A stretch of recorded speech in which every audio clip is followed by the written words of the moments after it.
आज हम पढ़ने जा रहे हैं बायोलॉजी का पहला चैप्टर द लिविंग वर्ल्ड। ठीक है ना। अच्छा, चैप्टर स्टार्ट करने से पहले कुछ बायोलॉजी के बारे में कुछ बेसिक चीजें आनी चाहिए। ठीक है ना। कुछ बच्चों को आती हैं, जो बच्चों को नहीं आती हैं वो एक बार समझने की कोशिश। ठीक। अच्छा, यानी बायोलॉजी का मतलब क्या होता है? तो देखो बेटा, बायो माने होती है लिविंग। बायो माने क्या होता है? लिविंग। ठीक है ना। और लिविंग उसे ही बोलते हैं जिनमें क्या पाई जाती है? लाइफ। ठीक।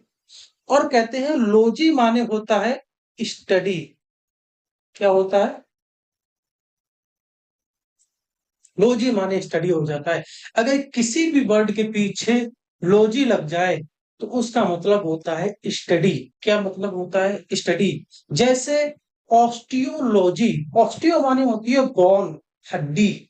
ऑस्टियो माने बोन, लॉजी माने स्टडी, यानी हड्डी की स्टडी, यानी study of bone is called osteology. उसी तरीके से लाइफ की स्टडी क्या बोलेंगे? बायोलॉजी। डेफिनेशन आप खुद बना सकते हैं। Study of life is called biology.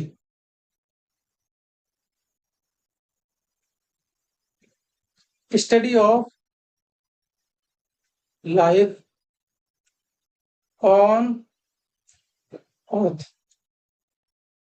Is called biology. ठीक है ना। इसकी डेफिनेशन उल्टी बना सकते हो, biology is the study of life.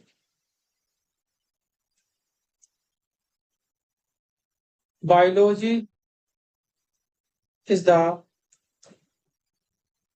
Study of life on earth. यानी डेफिनेशन को अपनी तरीके से इधर से उधर, उधर से इधर बना सकते हो। मेन मतलब है कि उस शब्द का हमें मतलब आना चाहिए। जैसे ऑस्टियोलॉजी का मतलब क्या है, मतलब आ जाए तो डेफिनेशन आप खुद बना सकते हैं। ठीक है। ठीक। अच्छा, अब स्टार्ट आगे देखते हैं। कहते हैं इतना हमने जब पढ़ा तो एक चीज और हमको पता होनी चाहिए, बायोलॉजी जो टर्म है वो किसने दिया है, ये भी तो पता होना चाहिए। तो कहते हैं biology term, biology term given by Lamarck 1802। 1802 में, ठीक है ना। हालांकि लेमार्क के साथ एक और साइंटिस्ट का नाम जोड़ा जाता है, उसको आपको याद करने की जरूरत नहीं, लेमार्क से भी काम चल जाएगा।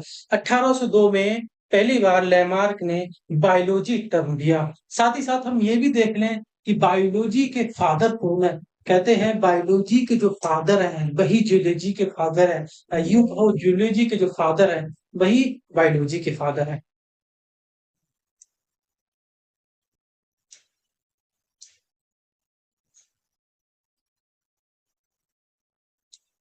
फादर ऑफ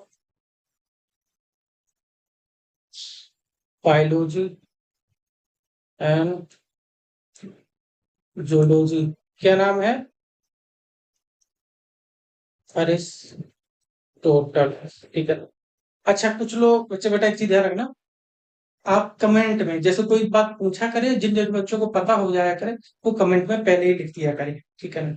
अच्छा, कुछ बच्चे हिंदी मीडियम से आए होंगे, उन्होंने father of biology, father of zoology किसी और को ही पढ़ा है। उनका नाम है अरस्तु। किसको पढ़ा है? अरस्तु। तो एक चीज ध्यान रखना कि अरिस्टोटल का ही नाम अरस्तु है, अरस्तु का नाम ही अरिस्टोटल है। ठीक है ना। हिंदी में उनको अरस्ते तो अरस्तु बोलते हैं, इंग्लिश में उनको अरिस्टोटल बोलते हैं। तो इस पे आपको घबराने की जरूरत नहीं। अगर पूछ लिया जाए फादर ऑफ बॉटनी, इनको पता है वो लिखें।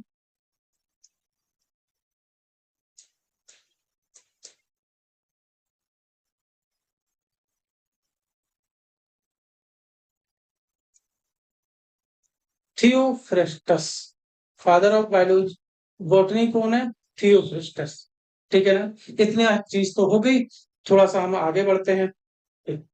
अच्छा, जब हम बायोलॉजी का chapter first the living world को पढ़ेंगे तो चैप्टर स्टार्ट करने से पहले अपोजिट पेज पर एक पैराग्राफ दिया होगा, एक उसमें फोटो लगा होगा, उस पर्सनालिटी का नाम है अरिस्टोटल। क्या नाम है?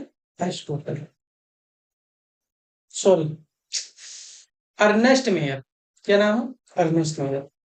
अरिस्टोटल इतने बार बोल चुका हूं तो अरिस्टोटल ही याद आ रहा है अर्नेस्ट मेयर के सब बजाय।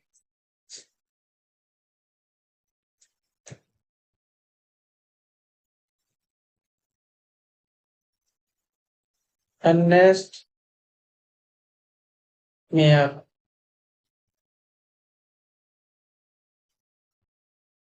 ठीक है। कहते हैं अर्नेस्ट मेयर जो थे, इनके लिए 100 नंबर बहुत ही लकी माना जाता है। क्यों माना जाता है?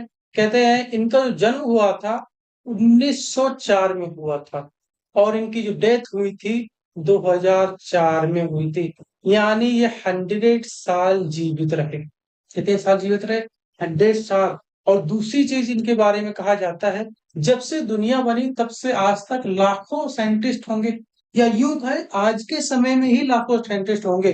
तो जब से दुनिया बनी तब से आज तक जितने भी साइंटिस्ट हुए, उनमें से जो टॉप 100 साइंटिस्ट है पूरी दुनिया के, उनमें इनका नाम दर्ज है। किनका? अर्नेस्ट मेयर साहब का। सोचो, एडिसन, एपीजे अब्दुल कलाम, इन जैसे साइंटिस्टों के साथ, डार्विन जैसे साइंटिस्टों के साथ, टॉप 100 साइंटिस्ट है, उनमें इनका नाम दर्ज है।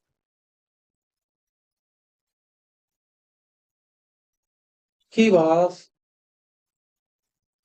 listed among top 100 scientist all time. All time का मतलब है जब से दुनिया बनी तब से आज तक। ठीक है ना? ये समझ में आए? और कहते हैं ये इवोल्यूशनरी बायोलॉजिस्ट थे। कौन थे? इवोल्यूशनरी बायोलॉजिस्ट, यानी इवोल्यूशन करने में बहुत अच्छा काम किया।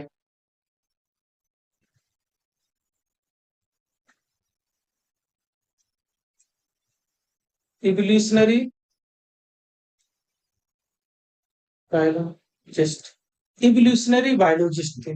कहते हैं इवोल्यूशन पे इन्होंने इतना अच्छा काम किया, इतना अच्छा काम किया, इनको आज का डार्विन बोल दिया गया। यानी 20वीं सदी का इनको डार्विन बोल दिया गया।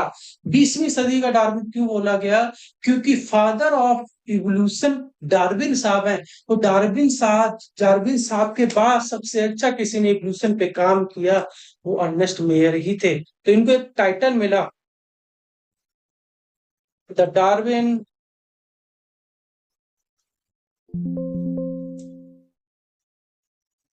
Of the, sorry, of the 20th century. एक चीज याद रखना, बायोलॉजी के जितने भी साइंटिस्ट होते हैं, उनके लिए 3 पुरस्कार सबसे अहम होते हैं। उन तीनों में से किसी एक पुरस्कार को पाने की हर बायोलॉजी की साइंटिस्ट की ख्वाहिश होती है। और कहते हैं अर्नेस्ट मेयर साहब को वो तीनों पुरस्कार मिले थे। ऐसे ही नहीं इनको टॉप 100 साइंटिस्टों में रख दिया गया। समझ रहे हो?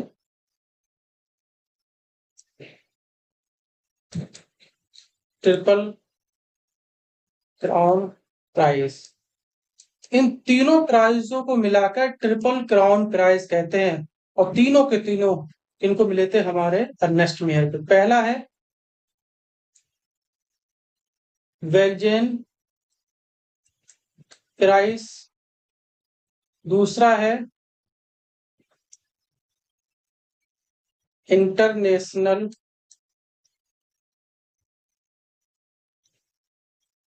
प्राइज फॉर बायोलॉजी, तीसरा है क्रफोर्ड प्राइज।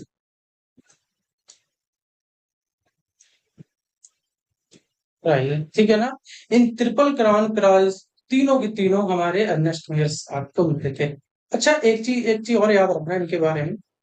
अर्नेस्ट मेयर साहब ने एक कॉन्सेप्ट दिया था, बायोलॉजिकल कॉन्सेप्ट ऑफ स्पीसीज, ये कॉन्सेप्ट बहुत ही इंपॉर्टेंट है, कई बार इस कॉन्सेप्ट को पूछ लिया गया है। ठीक है, तो इस कॉन्सेप्ट का मतलब पूरा पता होना चाहिए। ठीक है ना, चलो हम देखते हैं।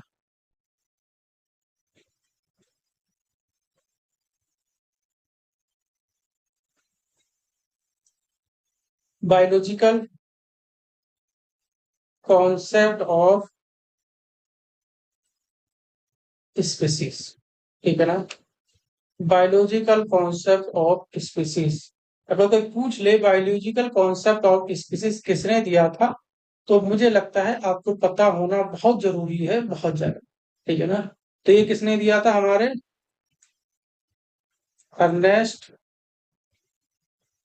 मेयरसा। ठीक। अच्छा, इस कॉन्सेप्ट का मतलब क्या होता है, इसको हम जान लेते हैं। पहले थोड़ा डेफिनेशन लिखते हैं। Member of a species can breed together, give rise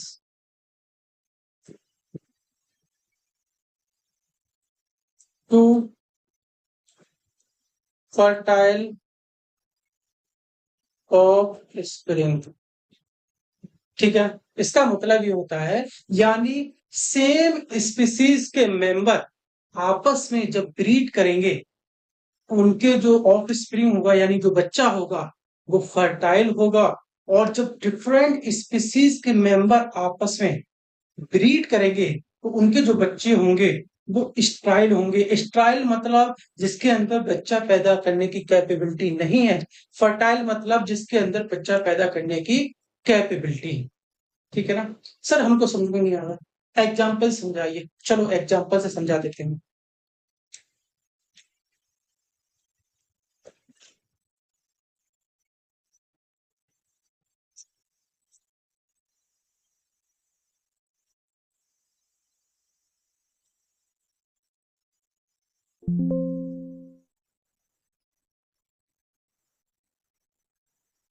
जैसे हमने एक सेम स्पीसीज के दो मेंबर लिए, सेम स्पीसीज, ठीक है ना, मान लो उसी सेम स्पीसीज का एक मेल ले लिया, उसी सेम स्पीसीज का एक फीमेल ले ली। ठीक है ना, इनके बीच में ब्रीड कराई, मीटिंग कराई, तो उनका जो बच्चा होगा वो कैसा होगा, फर्टाइल होगा। यही लिखा है, सेम मेंबर के बीच में जब ब्रीड कराओगे, उनका जो होने वाला बच्चा होगा वो कैसा होगा, फर्टाइल होगा। ठीक है ना? अगर हम डिफरेंट स्पीसीज के मेंबर ले लें, डिफरेंट स्पीसीज के मेंबर ले लें, मान लो मेल एक अलग स्पीसीज का ले लिया और फीमेल अलग स्पीसीज के ले ली, इनके बीच में जो हम क्रॉस कराएंगे, ब्रीड कराएंगे, उनसे जो होने वाला बच्चा वो कैसा होगा, वो होगा बेटा स्ट्राइल। यानी इस बच्चे के अंदर, स्ट्राइल मतलब इस बच्चे के अंदर बच्चा पैदा करने की कैपेबिलिटी नहीं होगी, ये चीज याद रखना। ठीक है ना, जैसे एक एग्जांपल और ले लेते हैं। जैसे आपने म्यूल सुना होगा, क्या सुना होगा, म्यूल। म्यूल में क्या होता है, मेल हॉर्स लिया और फीमेल फीमेल डंकी ली, इनके बीच में जब क्रॉस कराया, इनका जो बच्चा होगा उसको म्यूल बोलते हैं। क्या बोलते हैं, म्यूल बोलते हैं। और कहते हैं म्यूल फर्टाइल नहीं होता, उसके अंदर बच्चा पैदा करने की कैपेबिलिटी नहीं होती, तो फर्टाइल नहीं होता है, तो इसको क्या कहेंगे, स्टोइल। यानी जो बच्चा पैदा करने की कैपेबिलिटी जिसके अंदर ना हो। सर एक और एग्जांपल ले लीजिए, अगर मान लो हम मेल डंकी लें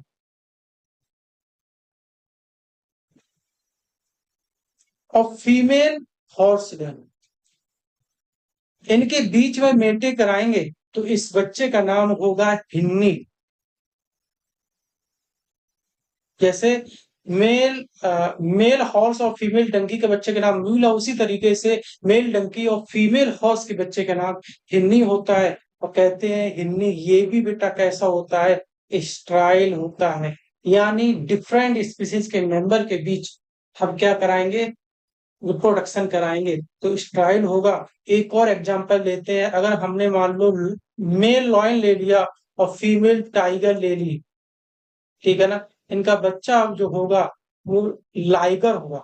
क्या होगा बेटा, उनके बच्चे को बोलेंगे लाइगर।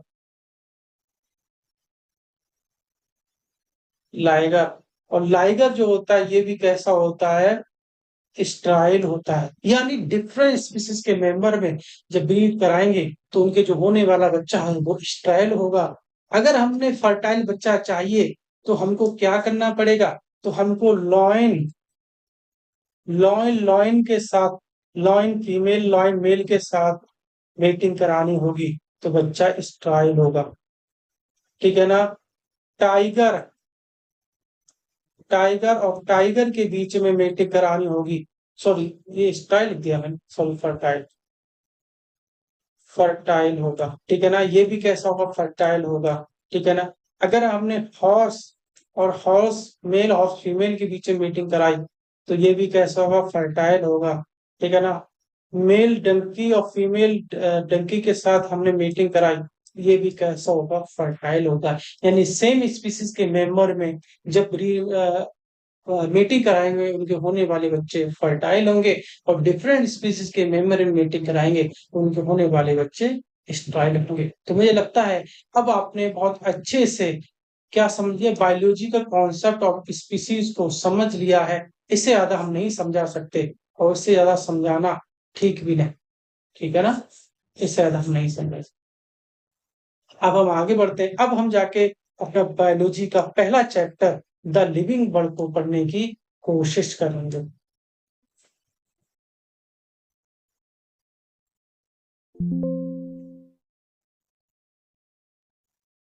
चैप्टर का नाम क्या है, द लिविंग वर्ल्ड। ठीक है ना,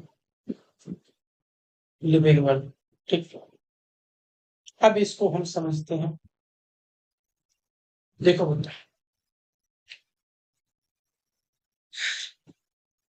अगर कोई पूछ लिया आपसे ऐसे कौन से फीचर हैं जिसकी वजह से हम लिविंग को लिविंग बोल पाते हैं, नॉन लिविंग को नॉन लिविंग बोल पाते हैं, हम जिंदा हैं तो हमारे अंदर ऐसे कौन से फीचर हैं। ठीक है, हाथी जिंदा है तो उसके अंदर ऐसे कौन से फीचर हैं जिससे उसको लिविंग कहा जाता है। What is feature of living, what is feature of living. सबसे पहले आता है हमारा ग्रोथ। ठीक है ना। दूसरा आता है रिप्रोडक्शन। तीसरा होता है कॉन्सियसनेस।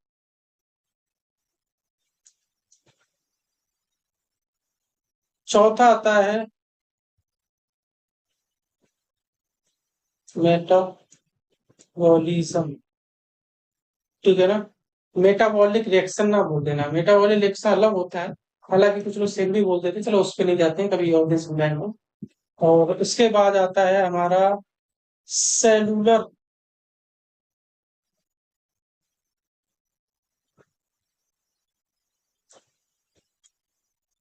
ऑर्गेनाइजेशन। फिर आता है हमारा इंट्रक्शन। ठीक है ना। उसके बाद आता है हमारा emergence.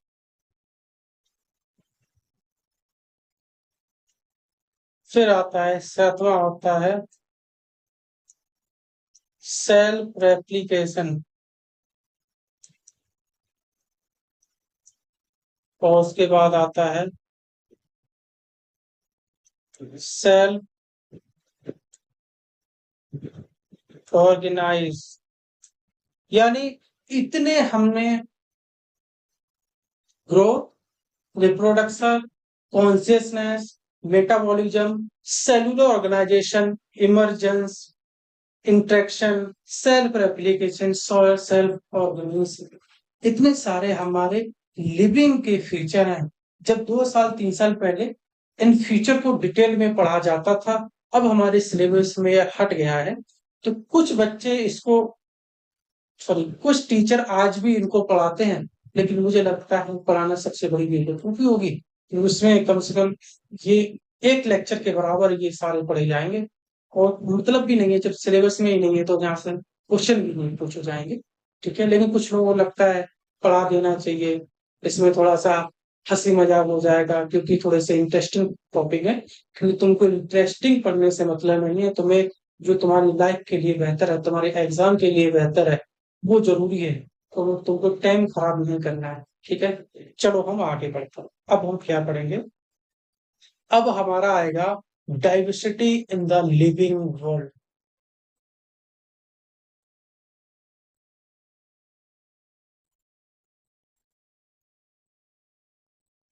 Diversity in the living world.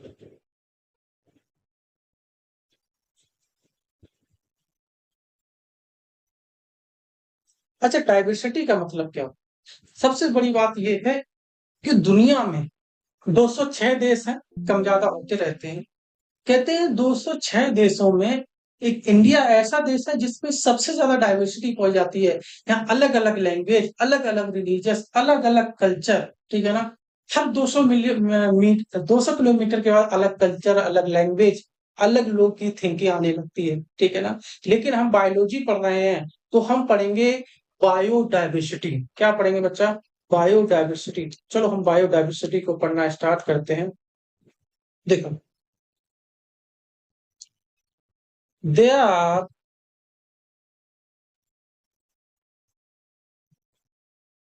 different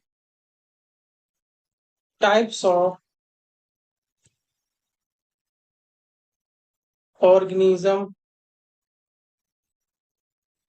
present on earth is called biodiversity.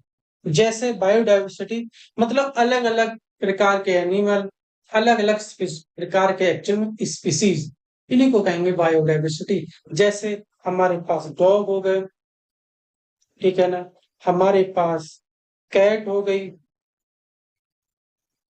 हमारे पास एलिफेंट हो गया, हमारे पास काव हो गई, हमारे पास हॉर्स हो गए, अफकोर्स बर्ड हो गई, ठीक है ना, हम लोग हो गए, ह्यूमन, ठीक है ना, अलग अलग लोग पाए जाते हैं। इसी को बोलते हैं बायो डाइवर्सिटी। ठीक है ना? अच्छा, एक चीज और जान लो बेटा। कहते हैं IUCN के अकॉर्डिंग इस दुनिया में लगभग लगभग 1.7 से 1.8 मिलियन स्पीसीज डिस्कवर की जा सकती है। ध्यान से सुनो, मैंने ये नहीं बोला कि 1.87 से 1.8 मिलियन स्पीसीज पाई जाती हैं। मैंने बोला डिस्कवर की जाती। पाई जाना अलग है, डिस्कवर की जाना अलग है। पाई कितनी आती है वो अलग बात है, डिस्कवर की जाती है यानी खोज की जा चुकी है। ठीक है ना?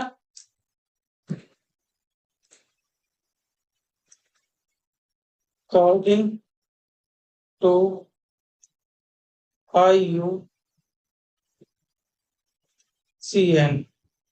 1.7 से 1.8 मिलियन स्पीसीज यानी 17 से 18 लाख स्पीसीज इस दुनिया में खोजी जा चुकी है। वो बात अलग है, इनमें से लगभग लगभग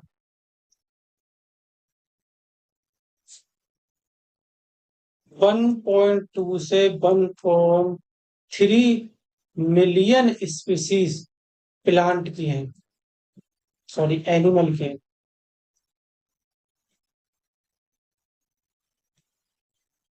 एनिमल यानी 12 से 13 लाख स्पीसीज, और बची हुई स्पीसीज 0.5 मिलियन, यानी कितने प्लांट किए हैं, यानी 5 लाख। ठीक। अच्छा, कुछ बच्चे कह रहे हैं कि सर इसका मतलब क्या होता है? IUCN। IUCN का मतलब होता है international union of conservation of nature या नेचुरल रिसोर्सेस। ठीक है ना? इसके अकॉर्डिंग इस दुनिया में लगभग लगभग 1.7 से 1.8 मिलियन स्पीसीज पाई जा खोजी जा चुकी है। ठीक है। अगर सवाल ये आ जाए सर पाई कितनी जा चुकी हैं, ये तो आपने बता दिया खोई जा चुकी है, तो कहते हैं लगभग 7 मिलियन, यानी 70 लाख स्पीसीज इस दुनिया में, इस ब्रह्मांड में पाई जाती है, जिनमें से सिर्फ और सिर्फ 15 लाख के आसपास, सॉरी 17 से 18 लाख स्पीसीज ही खोजी गई। लगभग एक आंकड़े के मुताबिक लगभग लगभग 15,000 species every year years discover की जाती हैं, खोजी जाती हैं। ठीक है ना? और कोई संख्या नहीं है। ह्यूमन एक स्पीसीज है, चींटी एक स्पीसीज है, और गधा एक स्पीसीज है, घोड़ा एक स्पीसीज है, बकरी एक स्पीसीज है, हाथी एक स्पीसीज है, यानी 18 लाख टाइप की प्राणी इस दुनिया में खोजे जा चुके हैं, और 70 लाख टाइप के प्राणी इस दुनिया में लगभग पाए जाते हैं। समझे? नहीं समझे? अब एक चीज बताओ, इतनी सारी स्पीसीज हैं, एक दो स्पीसीज तो है नहीं, इतनी सारी स्पीसीज हैं। हर एक स्पीसीज पे हर हर एरिया में लोकल लैंग्वेज होती है, तो हर एक स्पीसीज का लोकल नाम होगा। बकरी को हम बकरी बोल रहे हैं हिंदी में, तमिल में बकरी को कुछ और बोलते होंगे, इंग्लिश में कुछ और बोलते हैं, आपको पता है, चाइनीज में कुछ और बोलते हैं। तो एक ही नाम, एक ही स्पीसीज के कई सारे नाम। जैसे एक एग्जांपल देखते हैं, जैसे अनियन हो गया, इंग्लिश में प्याज को क्या बोलते हैं? अनियन।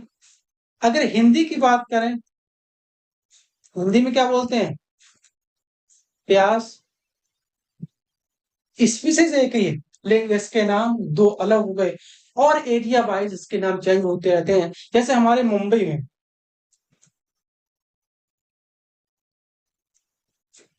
में प्याज को कांदा बोलते हैं। क्या बोलते हैं? कांदा बोलते हैं। और जैसे तमिल में प्याज को वेंगायम बोलते हैं।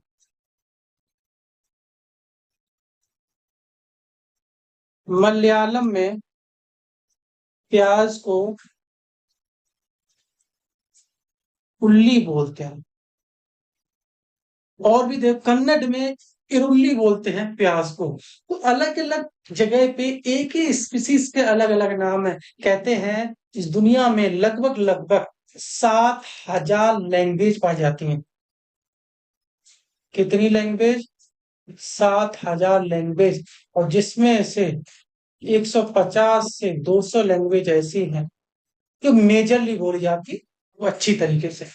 यानी एक ही स्पीसीज, जैसे आम हो गया, आम को हम मैंगो बोल रहे हैं, इंग्लिश वाले लोग इसको, सॉरी हम आम बोल रहे हैं, इंग्लिश वाले लोग इसको मैंगो बोलते होंगे, चाइनीज वाले कुछ और बोलते होंगे आम को, चिंगपिंग को कुछ अपने लैंग्वेज बोलते होंगे। ठीक। साउथ वाले कुछ और बोलते होंगे। यानी 150 लैंग्वेज में आम के ही 150 नाम हो गए। अब 17 से 18 लाख स्पीसीज हो गए। एक 17 से 18 लाख, हर एरिया में अलग अलग नाम बोला जा रहा है। तो साइंटिस्टों ने सोचा क्यों ना ऐसा किया जाए एक स्पीसीज का एक नाम इंटरनेशनल नाम बनाया जाए जिसको हम साइंटिफिक नेम से बोलेंगे कि साइंटिफिक नेम हो गया दिस। क्योंकि अगर कोई बंदा इंग्लिश नहीं जानता है, उसके जगह तुम गए, उसका कोई अंग्रेज आया, उसने बोला मैंगो कितने रुपए दिए, मैंगो मैंगो यहाँ पे मिलेगा, तो लोग नहीं समझेंगे। इसलिए क्या बोला गया, क्योंकि सारी लैंग्वेज सबको नहीं आती है, तो एक ऐसा नाम दिया जाए जिसको हर जगह कॉमन बोला जाए। इसको साइंटिफिक नेम बोलते हैं। क्या बोलते हैं? साइंटिफिक नेम बोलते हैं। इसी को बोलेंगे नोमेनक्लेचर। क्या बोलेंगे? नोमेनक्लेचर। और कहते हैं जब किसी का नाम दोगे तो ऐसा नहीं हमने इंडिया में रख लिया कि इंडिया में नाम, ये नाम हो गया, चाइना में अलग हो गया, फ्रांस में अलग हो गया, नहीं। एक ही नाम पूरी दुनिया में बोला जाए, यानी होल वर्ल्ड में एक ही नाम वैलिड हो, इसी के लिए बनाया गया नोमेनक्लेचर। और नोमेनक्लेचर नाम देने वाले साइंटिस्ट का नाम था कॉर्नलियस लिनियर। क्या नाम था? कॉर्नलियस लिनियर वो साइंटिस्ट थे जिन्होंने नोमेनक्लेचर बनाया था।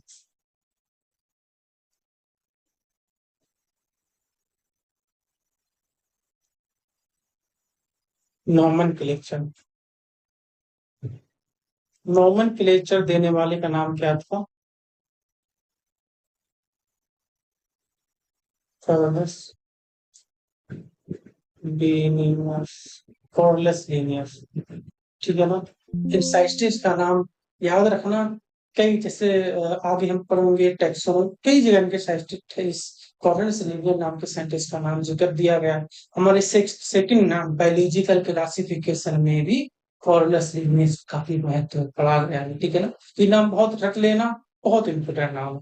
कई बार डायरेक्ट क्वेश्चन पूछ लिया गया है, जब सीपीएमटी हुआ करता था तो ये पूछ लिया जाता था कि नोमेनक्लेचर बाय डोमेन नोमेनक्लेचर किसने दिया है, ठीक है ना? तो कार्लस लिनियस ने क्या कहा कि किसी भी स्पीसीज का जब हम साइंटिफिक नेम देंगे तो हम दो पार्ट में देंगे।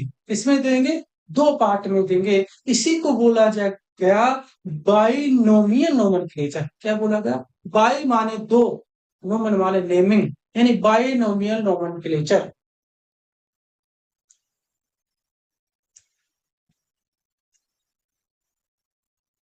बाई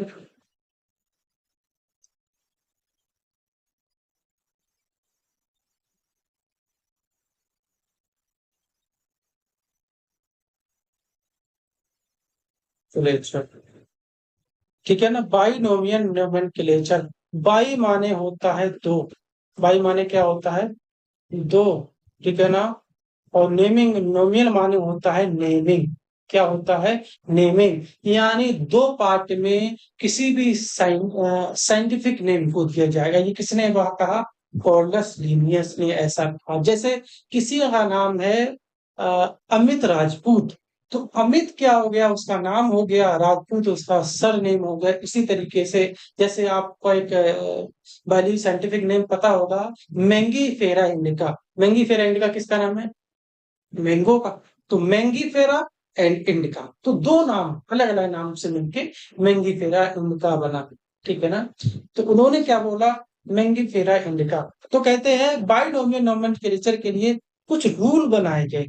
बाइनोमियल नोमेनक्लेचर के लिए कुछ रूल बनाए गए, पांच छह रूल हैं। उन रूल के थ्रू ही किसी भी स्पीसीज को नाम दिया जाएगा। ऐसा नहीं कि हमने कोई नई स्पीसीज ढूंढी, 15,000 नई स्पीसीज तो हर साल ढूंढी जाती है, हमने कोई नई स्पीसीज ढूंढी और क्या किया, अपनी मर्जी से नाम रख दिया।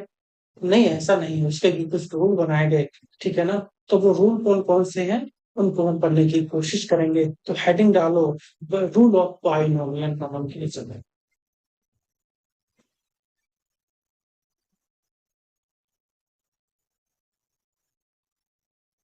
रूल ऑफ बाइनोमियल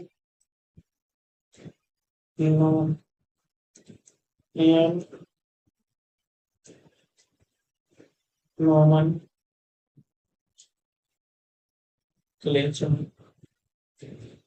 ठीक है ना? तो पहला रूल क्या है उसको हम जरा सा देख लेते हैं, ठीक है ना? पहला रूल क्या है? नंबर वन रूल, पहला रूल, पहला रूल क्या है? कहते हैं जब किसी भी साइंटिस्ट का नाम दोगे, साइंटिफिक नेम किसी भी स्पीसीज का दोगे तो उसको लैटिन लैंग्वेज में दोगे। किस लैंग्वेज दोगे? लैटिन लैंग्वेज में।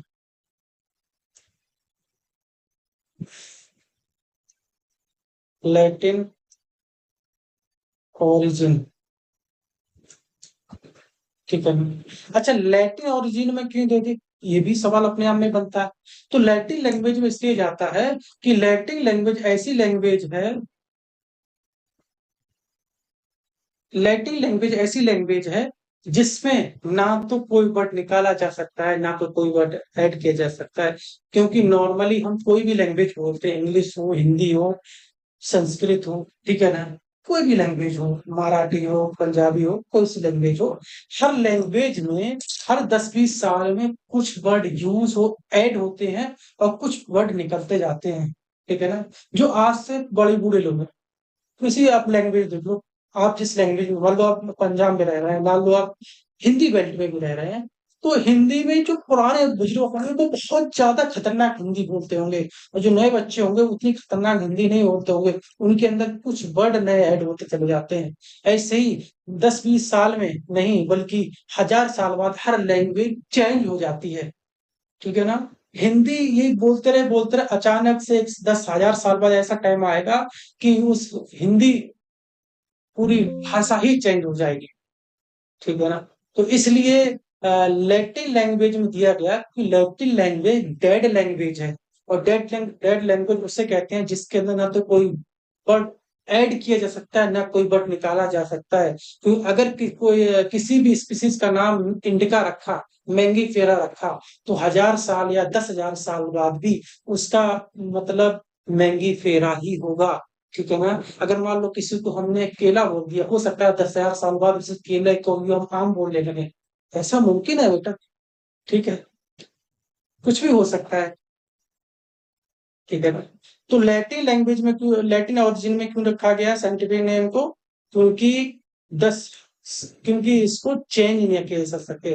अगर मान लो किसी भी स्पीसीज का लैटिन लैंग्वेज में नाम ही नहीं है, जैसे फॉर एग्जाम्पल कोई ऐसा फ्रूट है जो हमारे यहाँ पाया ही नहीं जाता होगा।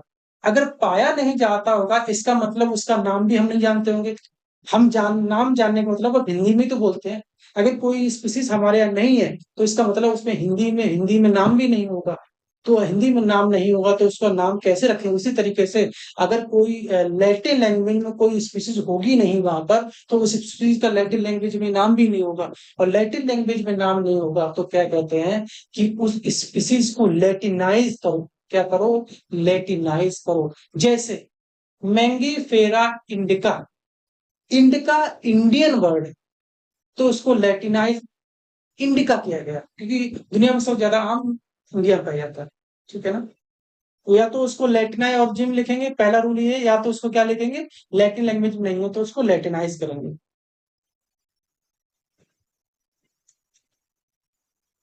लैटिनाइज।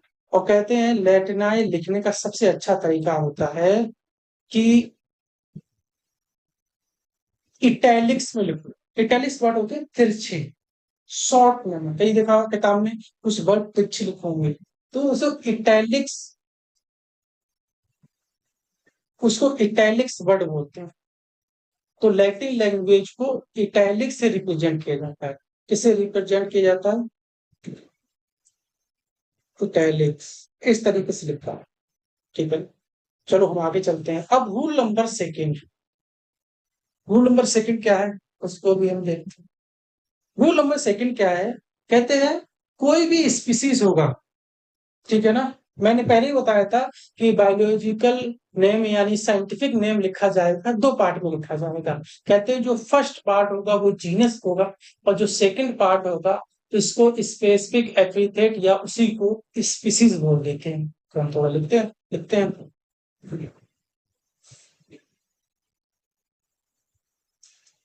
First part of name, name represent genus and second part of name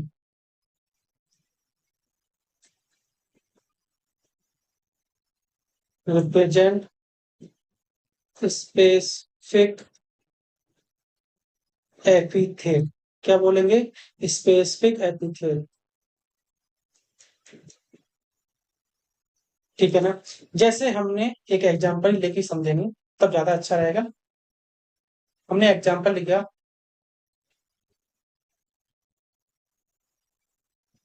Maggi फेरा इंडिका। ठीक है ना? तो जो पहला हो गया ये बच्चा क्या हो गया? डेट इज, ये क्या हो गया हमारा? डेट इज हो गया जीनस। और ये क्या हो गया हमारा? स्पेसिफिक एपिथेट या स्पेसिफिक एपिथेट को ही स्पीसीज बोलते हैं। ठीक है ना? तो ये वाला हमारा हो गया मैंगी फेरा इंडिका। मैंगी फेरा हो गया जीनस, इंडिका हो गया क्या? स्पीसीज। समझ में आया? ठीक, पहला हो, सॉरी दूसरा हो गया। अब हम तीसरी रूल की तरफ बढ़ते हैं। तीसरा रूल क्या कहता है? तीसरा रूल कहता है कि मैंगी फेरा का, मैंगी फेरा इंडिका यानी स्पीसीज का जो पहला वर्ड होगा, फर्स्ट वर्ड ऑफ स्पीसीज, वो कैपिटल लेटर से लिखा होगा। तो मैंने पहले ही लिखा है, पहले ही लिखा है फर्स्ट वर्ड ऑफ जीनस। पहला वर्ड किससे लिखा है हमने? कैपिटल लेटर से। और स्पीसीज का फर्स्ट वर्ड किसका होगा? किसका होगा बेटा? स्मॉल लेटर से। तो हम लिखेंगे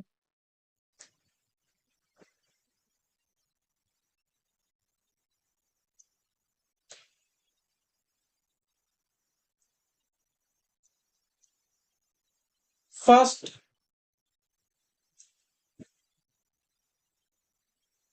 alphabet of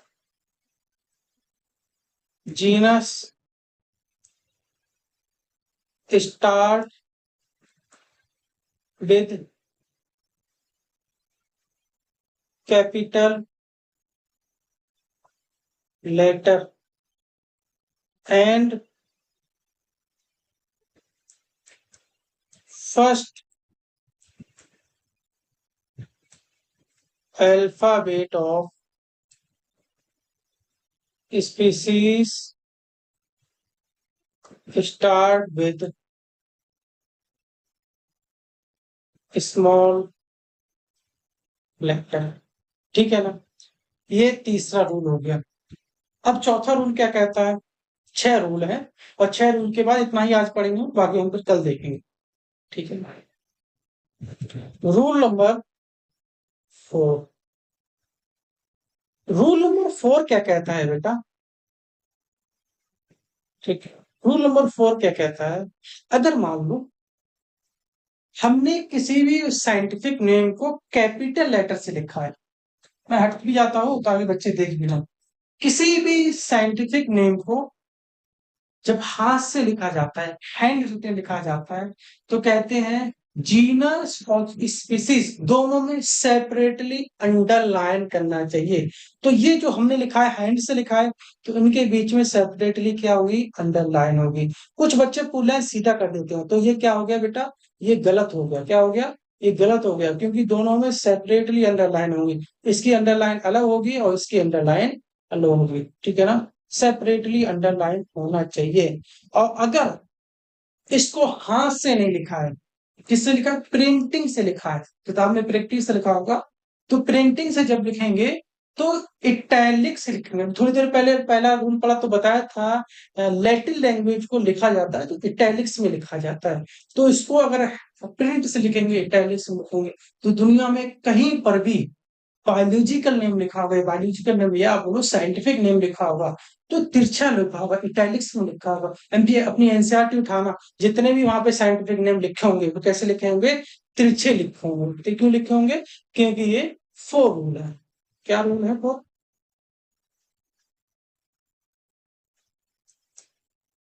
both part of name should be separately underlined. Underline, ठीक है ना। कब लिखी, कब अंडरलाइन होगी? इफ यू हैंड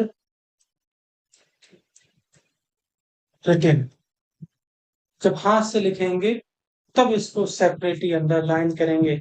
और अगर हम इसको कहां से लिखेंगे, अगर इसको हम प्रिंट से लिखेंगे, इफ प्रिंटेड, प्रिंटेड तो कैसे लिखेंगे? So it should be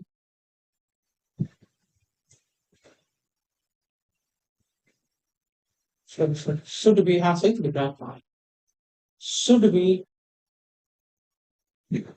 in italics, समझे? ठीक है ना। प्रिंटेड लिखेंगे तो इटैलिक्स में लिखेंगे, जैसे लिखेंगे हाथ से लिखेंगे तो इसको अंडरलाइन कर देंगे। 4 रूल हो गए।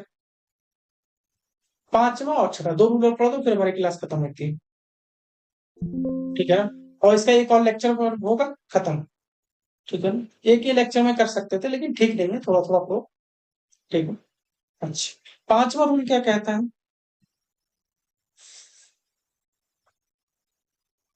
पांचवा,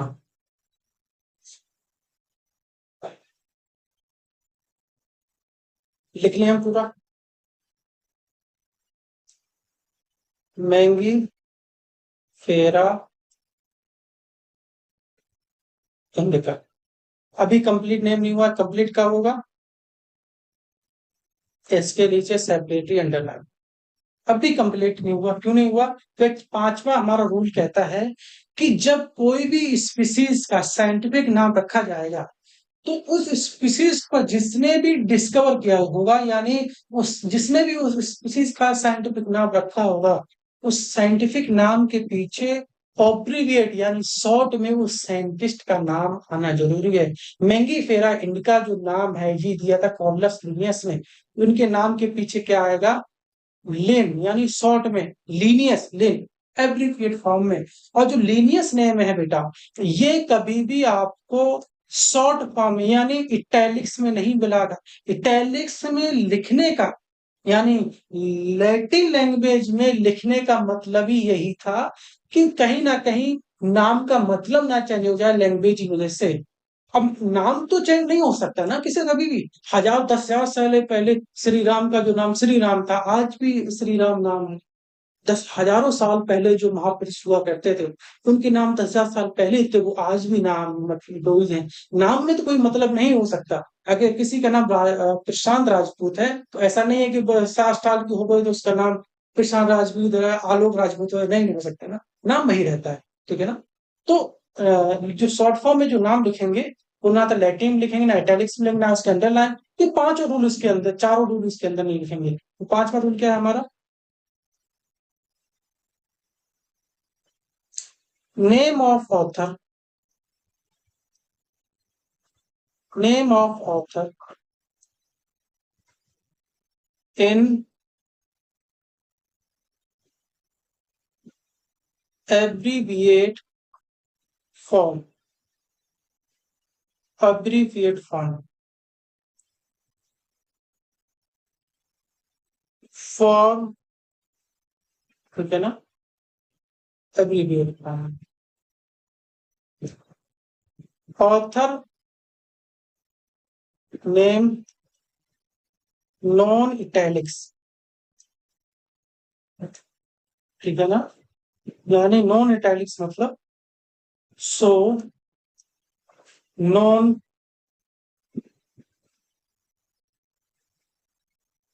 लैटिन ओरिजिन। समझ में आया? ठीक है, समझ में आया। तो ये 5 रूल हो गए। आज के लिए बस इतना ही। अगर समझ में आया हो तो आप चैनल को सब्सक्राइब करें। ठीक है, आप सब्सक्राइब करेंगे जिससे हमको मोटिवेशन मिलेगा मतलब कुछ भी समझ में नहीं आया होगा, कुछ बोलने में कुछ भी कमी लगी हो, तो आप कमेंट में लिख सकते हैं, जिससे हम अगले लेक्चर में अपने आप के इम्प्रूवमेंट करें। ठीक है ना? मैं चाहता हूँ कि एक अच्छा कंटेंट आपके पास पहुंचाया जाए, जिससे आपका भी फायदा हो, हमें भी पढ़ाने का मोटिवेशन हो। ठीक है? कल हमारा ये पहला लेक्चर था, कल हमारा दूसरे के लेक्चर में पूरा चैप्टर खत्म, परसों हमारा बायोलॉजिकल फिलोसफी स्टार्ट होगा। Thank you. जय हिंद, जय भारत।